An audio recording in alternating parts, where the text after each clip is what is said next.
लक्ष्मी निवास मालिकेच्या आजच्या भागामध्ये आपल्याला असं बघायला मिळतं आहे की आता जान्हवी जयंतच्या समोर आलेली असते. जयंतला जान्हवीला पाहून खूप हरून आलेलं असतं. तो म्हणतो की जानू, तू माझ्यासाठी परत आली आहेस. त्यावेळेस जान्हवी त्याला रागारागाने त्याच्या थोबाडात मारते. त्याला म्हणते की जयंत, मी तुझ्यासाठी परत आलेली नाही, तर माझ्या घरच्यांसाठी मी परत आलेली आहे. तुझा आणि माझा आजपासून काहीही संबंध नाही. हे घे तुझं मंगळसूत्र. असं म्हणून जान्हवी त्याच्या नावाचं मंगळसूत्र त्याच्या हातात काढून देते.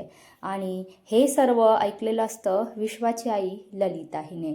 ललिताला जयंत कानेटकर या माणसाचा प्रचंड राग येत असतो. ती त्या जयंतला म्हणते की जयंत, माझ्या भाचीला तू एवढा त्रास दिलास आणि तिचं जीणं नकोसं करून टाकलं होतंस. मी सगळं ऐकलेलं आहे. तू खूप फार वाईट माणूस आहे. आणि जयंतला मग राग अनावर होतो आहे. तो ललिताला शांत बसण्याच्या सूचना करतो, पण ललिता जयंतला खूप बोलत असते आणि राग अनावर होतो. जयंत ललिताला खाली ढकलून देतो आणि ती बरोबर एका दगडावर तिचं डोकं आदळतं आणि यामध्येच आता ललिताचा मृत्यू होणार आहे आणि याला कारणीभूत जयंतच असणार आहे.